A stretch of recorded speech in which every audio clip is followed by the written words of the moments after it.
मित्रांनो नमस्कार. जय शिवराय सगळ्यांना. आज 16 तारीख दुपारचे वाजलेत 4:15 आणि आता आपण आलेलो आहे तळवडे IT पार्क कॅपजेमिनीला. तर सकाळी आपल्याला काही रिझर्वेशन भेटल्या नाही, कारण आज गुरुवारी रिझर्वेशनचं प्रमाण कमी असते. त्याच्यामुळे दुपारनंतर आपल्याला भेटले. आता 4:30ची बुकिंग आहे. तर आपण कस्टमरच्या पिकअप लोकेशनला आलो आहे. तर DY पाटील पासून आपल्याला बुकिंग भेटली होती, तळवड्याचीच पडली होती. एक 8 किलोमीटरला आपल्याला 200 रुपये भेटले.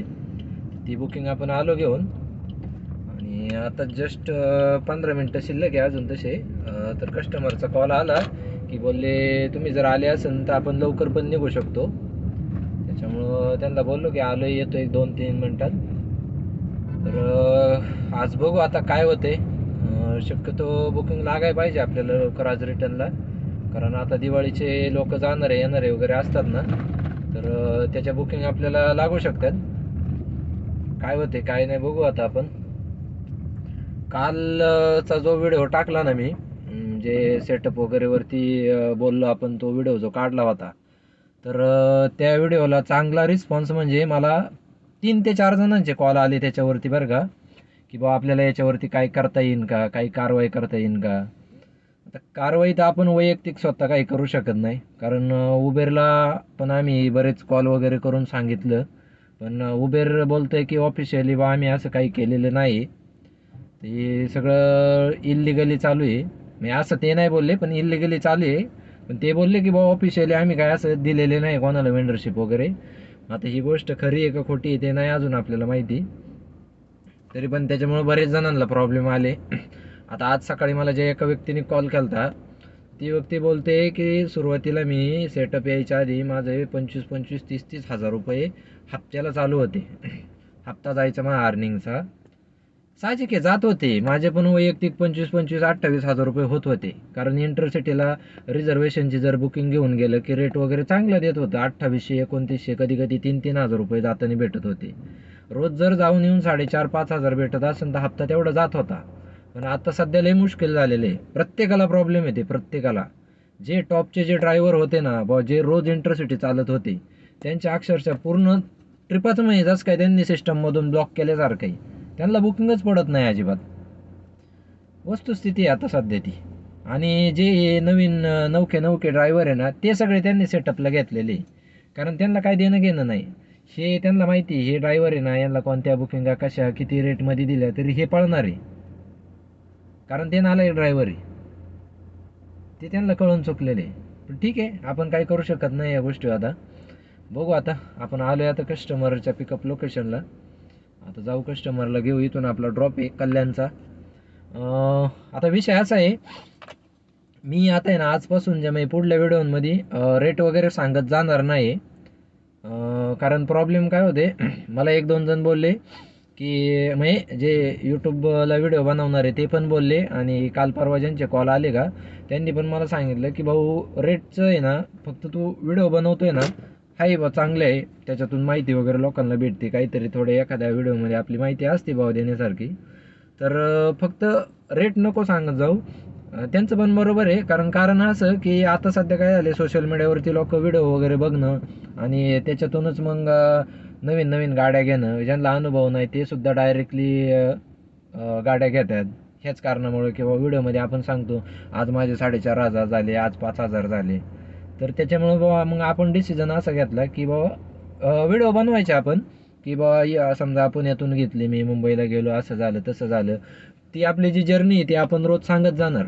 फक्त एवढंच की बा जो ह्या रेटने आपल्याला भेटली, आता एवढे झाले, दिवसभरात आपले तेवढे झाले, एवढे पैसे गॅसला गेले, शिल्लक राहिले, ह्या गोष्टी फक्त बा आकडा आपण सांगितला नाही जाणार. कारण तेच प्रॉब्लेम होतात बा, नवीन नवीन गाड्या वाढत आहेत. गाड्या वाढायचा काही प्रॉब्लेम नाही, पण विषय काय माहिती आहे का, ज्यांना ऑलरेडी एक्सपिरियन्स आहे ना या गोष्टींचा, आणि ड्रायव्हिंग क्षेत्रात ज्याला आवड निर्माण झाली, मला आधी नव्हती पण मला काही गोष्टींमुळं मला ड्रायव्हिंगची आवड निर्माण झाली, त्याच्यामुळे मग मी या व्यवसायात उतरलो. तसंच ज्याला आधीपासून ड्रायव्हिंगची आवड आहे किंवा निर्माण झाली, तर त्यांनी उतरलं तर काय हरकत नाही. पण नुसतंच बा मला जॉब नाही, मला काम नाही म्हणून घरच्यांकडून पैसे घ्यायचे, 1-2 लाख रुपये डाऊन पेमेंटला गाडीला भरायचे, गाडी घ्यायची, आणि नंतर काय करायचं की बाबा धंदा नाही रडायचं, 2-2 4-4 महिन्यात गाड्या विकाय काढायच्या. अक्षरशः 10 ते 12 दिवसानंतर एक जणांनी ओरा विकाय काढली होती, अशी पण परिस्थिती आलेली. आणि असं नाही की बाबा त्यांना काही इमर्जन्सी आली म्हणून. 10 ते 12 दिवसात, महिन्यात 2 महिन्यात लोक रडायला लागले लगेच, कारण दिवसाला 500 रुपये 700 रुपये 1000 रुपये धंदा व्हायला लागला त्यांचा. व त्यांनी तिथं डिसिजन घेतला की नको, इथून पुढले 5 वर्ष हप्ते भरण्यात घालवण्यापेक्षा आता 2 लाखाचा लॉस घेतला तर परवडन, पण पूर्ण 5 वर्ष आपले नको वाया घालवायला.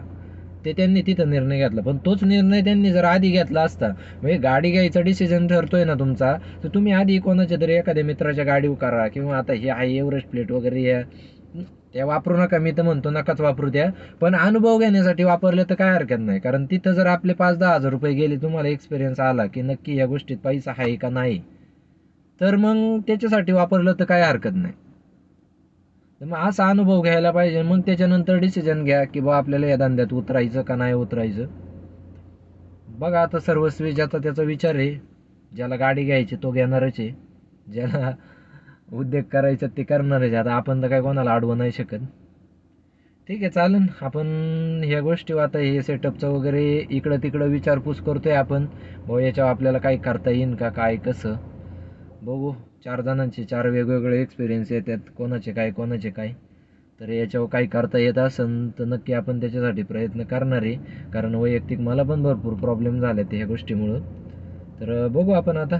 आज बुकिंग भेटली, आता पुढच्या बुकिंगचं कसं काय होते काय. तर पुढली मग मी देईन अपडेट तुम्हाला. आता डायरेक्ट पुढमधला थांबलो वगैरे तर तिथे काही थोडक्यात शॉर्ट व्हिडिओ झाला तर होईल, नाही तर मग डायरेक्ट आपण कल्याणला ड्रॉप झाला की त्याच्यानंतर मग पुढले व्हिडिओ बनवू. ठीक आहे, चालेल मग. तर मित्रांनो, आपला ड्रॉप झाला आहे कल्याणला. आपल्याला ट्रॅफिक एवढं भयानक लागलं नाही येताना. तळोजा रोडने आलो आपण. शिळफाट्याच्या रोडने ट्रॅफिक आधी दाखवत होतं म्हणून तळोजा रोडने गाडी टाकली, पण तळोजा रोडचं काम चालू असल्यामुळं तिथं भयानक ट्रॅफिक. त्याच्यानंतर पुढं आल्यावर आता नेमकी माझी जी बुकिंग होती त्या बुकिंगचे 3 स्टॉप होते. पहिल्या 2 स्टॉपला काय नाही वाटलं, पण तिसरा जो स्टॉप होता त्या स्टॉपला मला जवळपास 3 किलोमीटरचं अंतर होतं, पण मला जवळपास 40 ते 45 मिनटं गेले. एवढं भयानक ट्रॅफिक. म्हणजे पाऊस एवढा बेकार आलता ना, हायवेला आपला खालापूरचा टोल सोडल्यावर एवढा भयानक पाऊस लागला होता ना, पार विचारूच नका. तो पार मुंबईमध्ये सगळीकडे पाऊस पडला, त्याच्यामुळे फुल ट्रॅफिक झालं होतं. आणि कल्याण तर माहिती आहे कसं आहे, गल्ली बोळाचे रोड आहे सगळे, पार इकडं फुल ट्रॅफिक. खडकपाड्याच्या रोडला इकडं लाचचा तिसरा ड्रॉप होता, भयानक ट्रॅफिक लागलं पार. त्याच्या बरंच आता आपल्याला 4 तास दाखवले होते उबेरनी, पण गेले 5 तास. एकही रुपया वाढवून दिला नाही. ते कधी देतच नाही. त्यांनी द्यायला पाहिजे. प्रत्येक ॲपनी ना हे ट्रॅफिकमध्ये आपला जो टाईम जातोय ना त्याला पैसे वाढवून द्यायला पाहिजे राव. काय करणार आहे आता, देतेच नाही ते अजिबात. तर ठीक आहे, बघू आता. आता तर काय वाटत नाही इथून बुकिंग पडणं आपल्याला लवकर. तर मला वाटतं आता एक थोडं ट्रॅफिक कमी झालं, कल्याण रेल्वे स्टेशनच्या साईडला जातो. तिकडून जर वाजली तर चांगलंच आहे. आणि हायवेला आज एवढं खतरनाक, म्हणजे पार पाऊस एवढा बेकार पडत होता ना, पार अक्षरशः समोरची शेजारची गाडी पण लवकर कळून येत नव्हती किती डिस्टन्सवरती. मी तुम्हाला व्हिडिओ दाखवतो, हा व्हिडिओ बघा तुम्ही.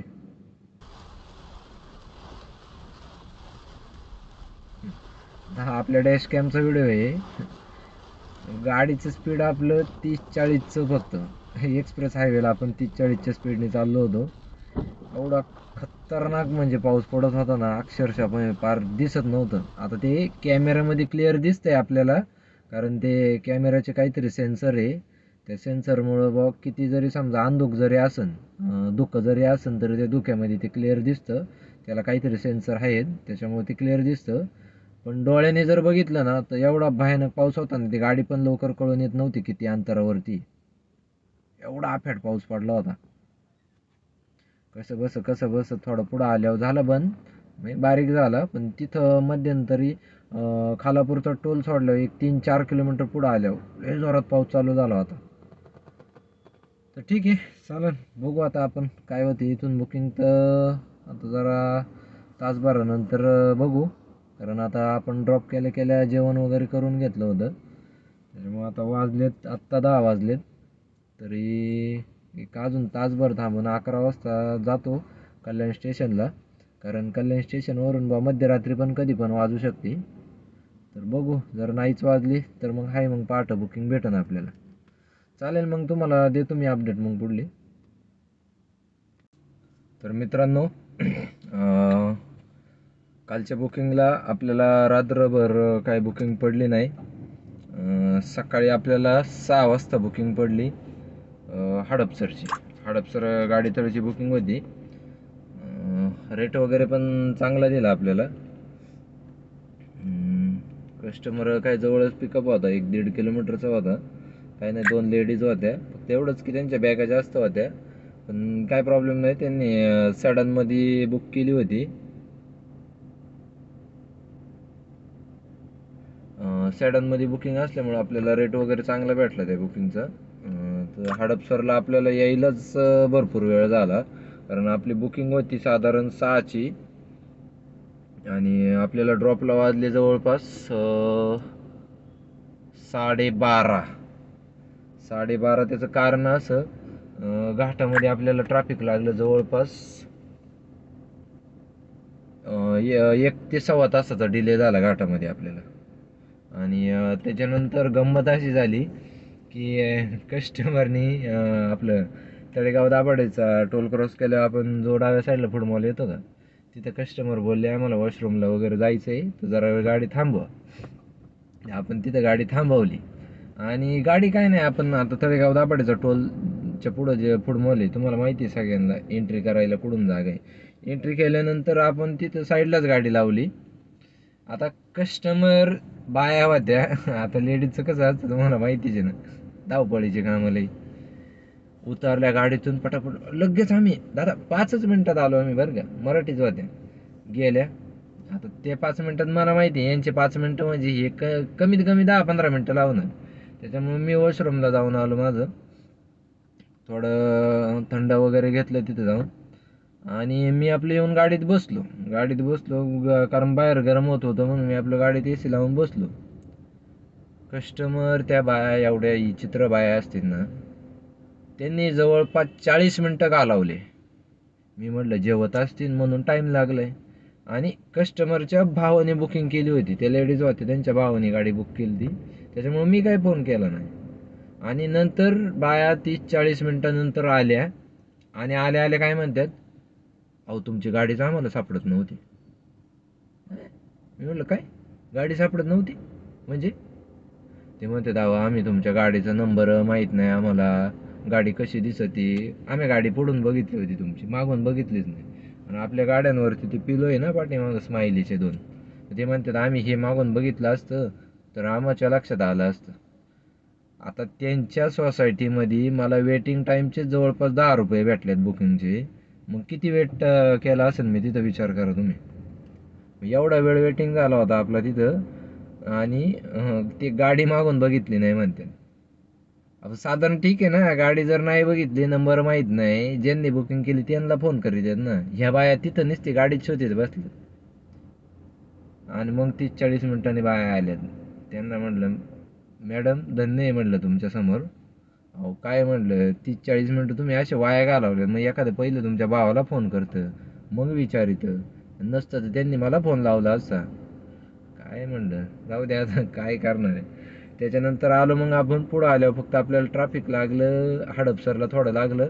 ड्रॉप वगैरे झाल्यानंतर तिथून काय बुकिंग वाजत नव्हते आपल्याला घराकडले, डायरेक्ट आपण भोसरीला एमटी निघून आलो. तर झाला आजचा आपला दिवस वगैरे गेला चांगला. तर आता 12ला आपला ड्रॉप झाला होता, 12 म्हणजे 12:30ला. घरी वगैरे यायला तासभर गेला आपल्याला. त्याच्यानंतर मग आता व्हिडिओ आपण बनवला, आल्यानंतर पार झोपलो वगैरे. त्याच्यानंतर हा व्हिडिओ आता एंड करतो मग आपण. तर आता बघू संध्याकाळच्या रिझर्वेशन दाखवतंय बरेच, कारण आता नेमके बरेचसे ड्रायव्हर दिवाळीला आता घरी गेलेले, त्याच्यामुळं मगाशी लोकलला सर्चसुद्धा लागला होता. म्हणजे पुण्यामध्ये दाखवित होतं पिवळं आणि त्याच्यामुळं, आणि इंटरसिटीच्या पण बुकिंग रिझर्वेशनच्या भरपूर दाखविते. आता आपण एक 8च्या नंतरची बुकिंग घेणार आहे. 8च्या नंतरची घ्यायचं कारण असं की आपल्याला त्याचा नाईट अलाउन्स वगैरे भेटन आणि नंतर ट्रॅफिक वगैरे आपल्याला कमी लागेल ना, त्याच्यामुळे मग आपण ती बुकिंग घेणार आहे. रेट वगैरे एक मिनिट. जर याच्यावर चेंबरवरही करताना चेंबरची काळजी घ्यायची, फुटायला नको बरं का ते. नाही, मी बघितलंच नाही बरं का, ते त्यांनी गाडी लावली होती. तो वरती राहतात ना सेकंड फ्लोअरला, रस्ता त्याचा नाही राहू दे. हा. ती चेंबरची काळजी घ्या, चेंबर फुटायला नको ते हा हे हा करताना. नाही चालेल, मी सांगतो त्याला. क्षणात हे होईल, हा. नाही तर पुढे लावी जावं वाटलं. नाही नाही चालेल चालेल चेंबरला ते होईल ना. चालेल. लोकांचं कसं असते, काही प्रॉब्लेम तर येत नाही. आता चेंबरवर टायर उभा असेल तर काही चेंबरला बघ नाही पडत, पण लोक किती नालायक राहतात, त्यांना लगेच त्रास होतो. हा घेतोय खाली. जड कुठे बोकायचे लोक असतात. काय झालं, मित्राची इथे गाडी आपण लावलेली आहे, त्यांना लगेच जळा देवाने व्हायला लागले. तर चालेल,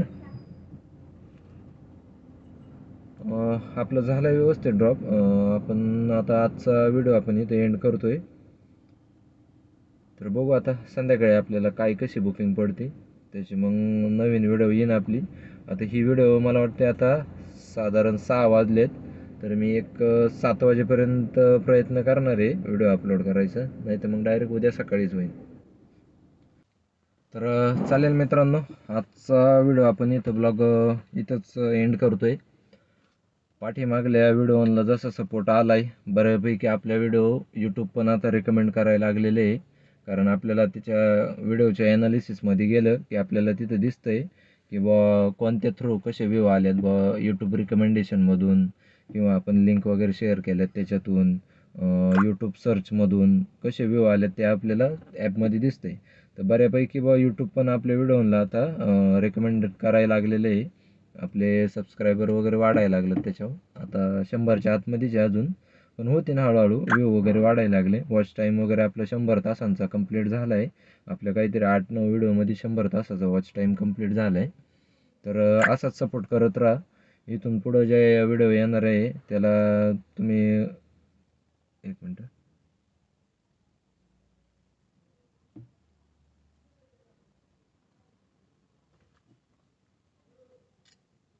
कसला खतरनाक रेट आहे मित्रांनो. हिंजवडीवरून पुणे एअरपोर्टचं आहे, रिझर्वेशन आहे. अक्षरशः तुम्हाला खोटं वाटन, मी स्क्रीनशॉट पण ॲड करतो. 29 किलोमीटरला 2072 रुपये पुणे एअरपोर्टची बुकिंग आहे. एवढा खतरनाक रेट आहे ना, कसा आलाय काय मला कळत नाही. मी चेक करतो परत मला येते का बुकिंग, पण आता नाही दाखवायचं एखाद्या वेळेस.